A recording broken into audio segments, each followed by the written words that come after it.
I love a good story. I think there's some real power in it when somebody that's a really good storyteller begins to share what's happening, and they're able to kind of draw out emotions and feelings and to bring us and make us almost feel like we are there. Like we're right in the midst of it. Last weekend, as we celebrated the baptisms, I don't know about you, but when you hear the testimony, you hear the story that these folks were sharing and talking about what was going on in their lives. I mean, I felt like we were there. We were a part of it. You begin to remember things, and maybe even it takes us back to a moment in time in our own lives where we begin to realize this is when I began to be thankful. This is when I was grateful. This is when God was moving in my life, or when I first realized all the things that he had done in my story and where, it just resonated. Last week we heard the power of friends sharing stories with friends. We heard the power of children talking about their parents, gathering them and bringing them into service and bringing them into learning what it meant to worship Jesus. And we got to be a part of that. One of the stories we also heard was of David Fowler. And he gave his testimony in the baptismal that day of how God has changed his life. And there was a little bit more to the story. And we're going to share his story today. And we're going to spend a few moments together in doing that in this video. And so I'm going to ask you just to kind of take it in as we watch this story. So when I was in high school, freshman year, I was involved in intramural sports, volleyball, basketball, baseball. I worked a part-time job. I loved hanging out with my friends and family. Still played a lot of video games. And then eventually my sophomore year, I met Hunter, who's my girlfriend now, almost 5 years. So I guess you could say I graduated from Xbox to a girlfriend then. And then not long after that, I met her family. At first, I was really nervous. I remember sitting in Cracker Barrel with my grandpa, just talking about the second time that she wanted to hang out, which was a big gathering for the World Series of the Cubs game at her house with her family, her friends. And I remember being so nervous, but like I said, it didn't take long for me to get to know her family, her parents, Josh and Stephanie, and then her siblings, Jayla and Violet. After a couple months, it didn't take long for them to feel like family to me. When I was 20 years old, I met someone special. And after 3 years together, we were expecting a child. When I was 4 months pregnant, I decided to leave the relationship and raise David on my own. So I moved in with my mom, but prior to finding out that I was pregnant and moving in with my mom, my dad passed away. Actually, he passed away a month before I found out that I was expecting David. And so that brought my mom and I closer, because when I moved in with her, we planned the baby shower together. We painted the nursery. We just every little detail you can think of when you're having a baby, that's what we did together. And it was very special. So we lived with my mom for about a year. And then I actually moved into an apartment with David, and David and I lived on our own. During that time, my mom met my wonderful stepfather and David's wonderful grandfather. And the four of us were very close. We did a lot together. We went on trips together, dinners together, holidays together. I think David called us the Four Amigos. When David was 6, I met my husband, Ryan. He also has a daughter that became David's stepsister. And they, from the moment they met, they were very close. And they fought like brother and sister. And David and Ryan's relationship was really good. At the beginning, it was very natural. Everything happened slowly but naturally. And I just kind of let them develop their bond together. He's the kind of dad that I always wished and hoped my son David would get to have. through David's life, I always let him know that he had a biological father. And he'd ask questions here and there, and I would give him age appropriate answers. It wasn't until he was about 15 years old, we were at a pool together and having a day, and David asked me where he was, and was he in the area, and so I let him know that his family lived around the area, and at that time I made the decision to let David know, because I thought he would be able to handle it, that when he was 8 years old, his biological father did pass away. It was very sad, and when I was talking to David, though, he seemed to handle it okay and understand, and he was sorry for everybody else. And shortly after the conversation with David at the pool, he came home and he wanted to go to youth group at VNC with Hunter, and I thought it was a great idea. I definitely encouraged it. I wanted him to be closer to God and also be around other people that believed in God, and I wanted him to have a spiritual relationship. So I was a little hesitant at first to go to church, but after Hunter told me about intramurals and youth group, that's when I first started really going to VNC. I remember it was the Christmas party of 2016 is when I first went, and I had a great time, and that's what kind of motivated me to go to intramurals. And then after that, I still wasn't attending Sunday services regularly, but I was going every once in a while. Eventually I got more comfortable and I started to attend VNC more. So our whole family always knew that my brother had a son out there somewhere, and we never got the opportunity to meet him. We had kind of looked and tried to find him, but never was successful. And then I was actually on Facebook Marketplace one day, and I was always looking for hats for my oldest son, and here were these Bears hats, which was perfect because he was a Bears fan. And I start making plans to buy these hats from this guy, and I open up his Facebook page. I realize I'm looking at a picture of my oldest sister and my brother. And I thought, oh my gosh, I think I found David. I couldn't just meet him at Walmart and say, hey, I'm your aunt. So I just absolutely stopped talking to him and just aborted the sale. So every year, BNC has this tradition of doing this video of the graduating class to showcase their accomplishments, not only from, being babies to also graduating their high school year. And this was the year that my daughter was graduating Hunter, and then David was graduating. So I was going to make sure that their pictures, their baby pictures and their senior graduating pictures, or whatever captured their personality best, were going to be in there. BNC does the traditional graduation videos, and I always like to be here early because I love watching those. So I was sitting in my seat early, which I'm not usually early, sitting in my seat early, and I was watching, and all of a sudden there he was on the big screen in VNC, the church I've attended for 19 years. And so immediately after service, I contacted Sean and said, how do you know David Fowler?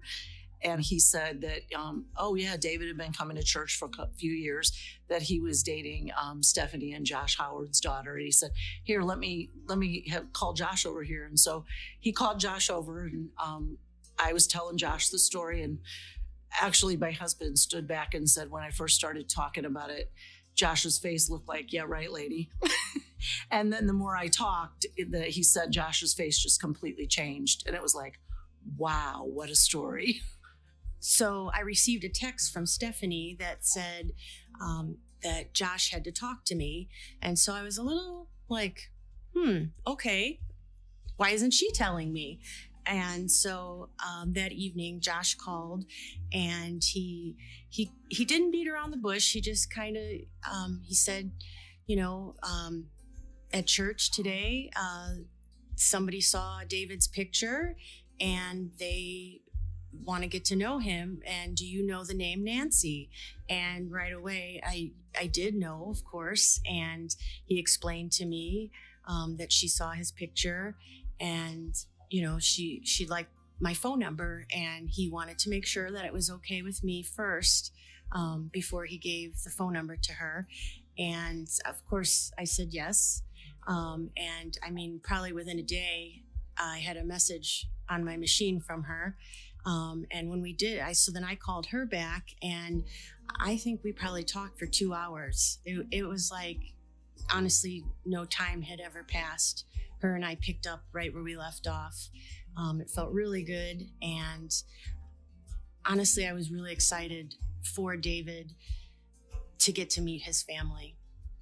So I remember my mom coming to me and telling me about the opportunity to meet family that I never met before that was on my biological father's side.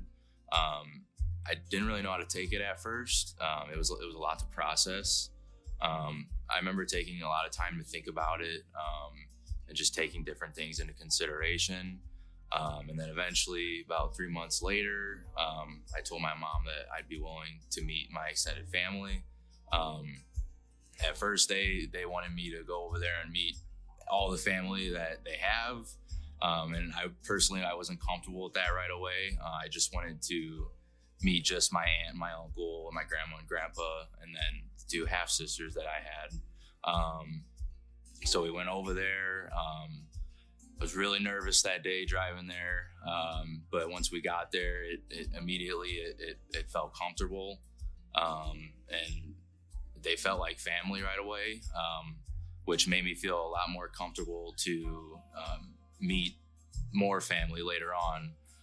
So then I think it was another month later is when I went and met a billion cousins and other grandma and grandpas and uncles and aunts and family friends and stuff. And it was just kind of crazy because I don't normally like that spotlight.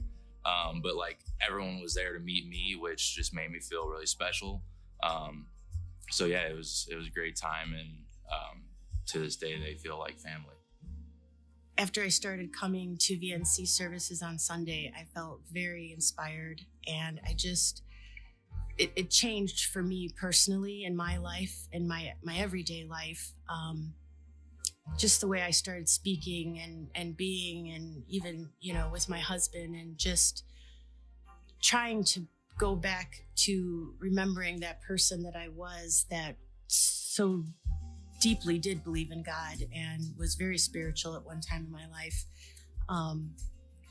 And coming on Sunday, and the Howards coming right away and sitting with us, and Jaylee and Violet and Hunter hugging me and just making me feel like, and David, that we belong here. I felt like this is where we belonged.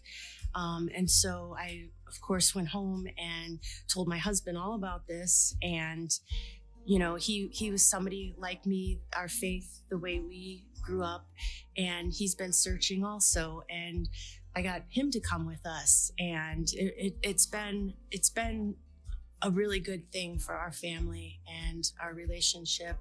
And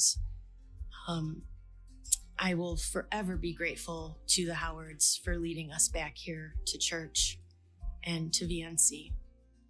Aside from God bringing the extended family into my life and providing me with those connections, he's also brought experiences. I remember after becoming more involved with the church, I attended NYC in 2019. I just remember being in the arena full of thousands of people. It was just a really moving experience to see so many people worshiping the same God. And so after that really pushed me to become more involved with the church.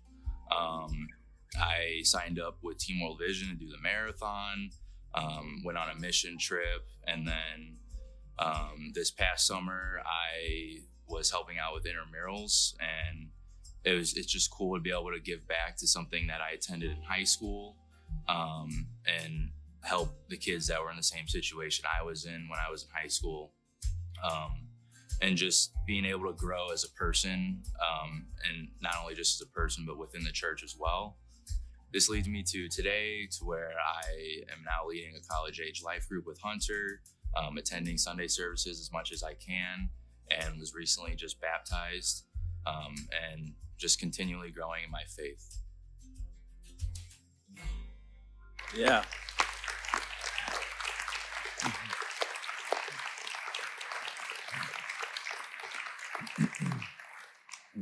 You know, I do need to, I need to correct something in the video that may be misrepresented. And so I apologize now. But the part where Nancy says she called and she said it so calmly, that did not happen. She was rather amped up and emotional. And all I could think of is, what did David do? And then it hit me, this is Josh Howard's problem, not mine. And I quickly exited and let them deal with it.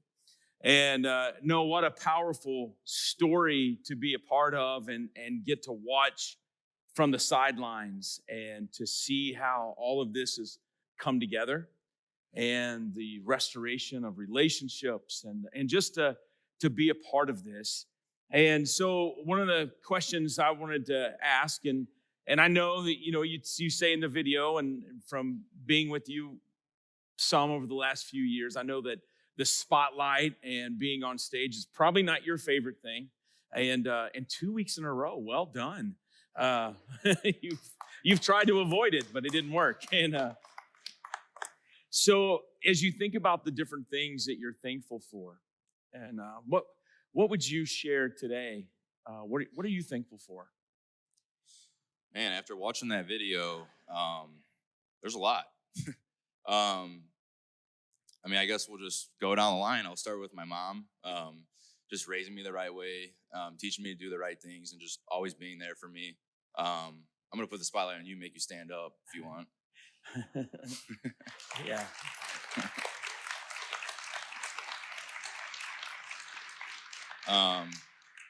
And then my stepfather, he's just been a huge role model in my life, in so many ways. So, and then to the Howards and my girlfriend Hunter, they were the ones who brought me here.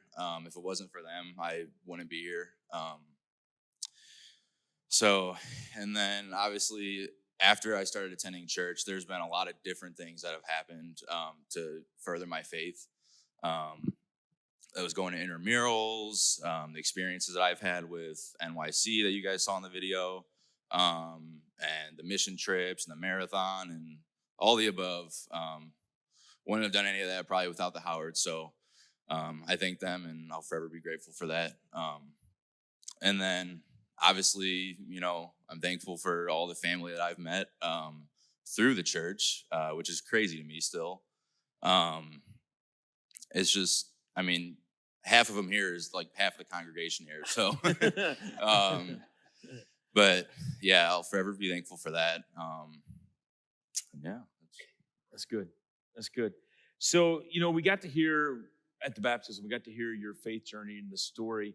But maybe for those that were not able to join us, it's really been this transformation of your heart that it's just opened up doors for you in your faith and your journey that you've been on, and from, you know, really kind of stand off, you know, I don't want any part of this, to all in.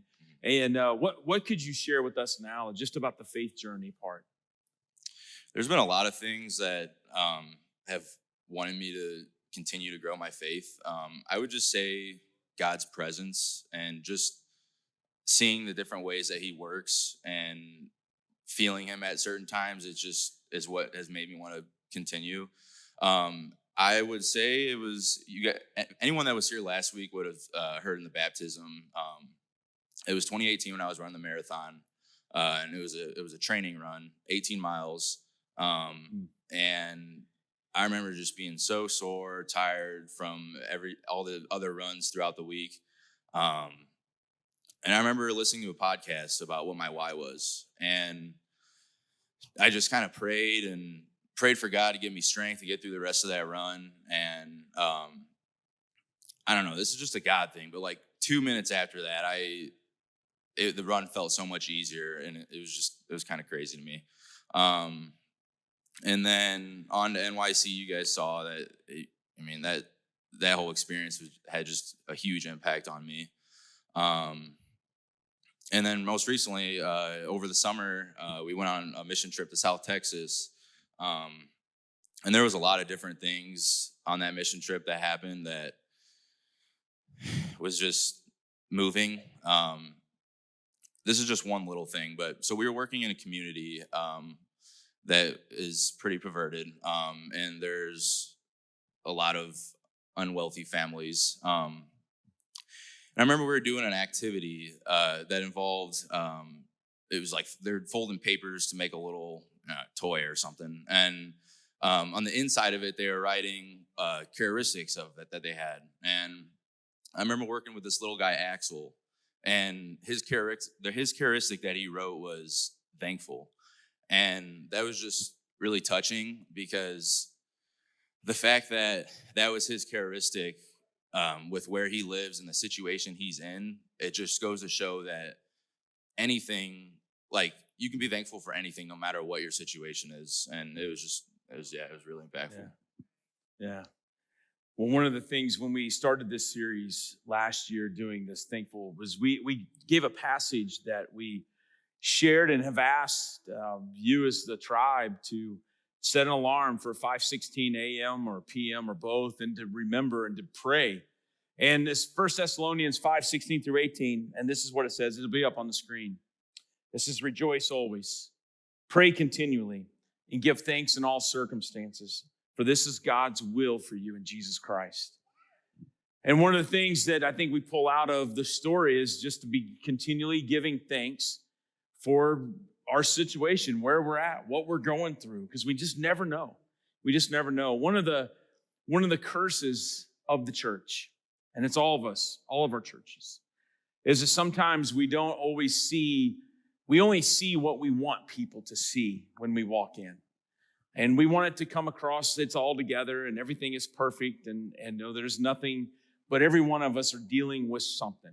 There's stuff, there's junk, there's history, there's luggage, there's baggage, there's scars. But we get to come in and do this together and to be thankful. And I want to encourage you and challenge you today that maybe there is someone in the room, maybe with you online, or you want to jump in the chat and talk to Pastor Aaron and his team, and or someone you need to text or call today, just to let them know that you're thankful, you're grateful for them, the impact they've had, the story.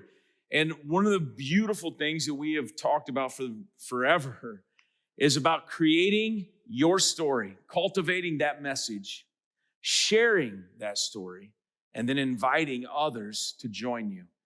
And that is the beauty that we get to do this together in this life.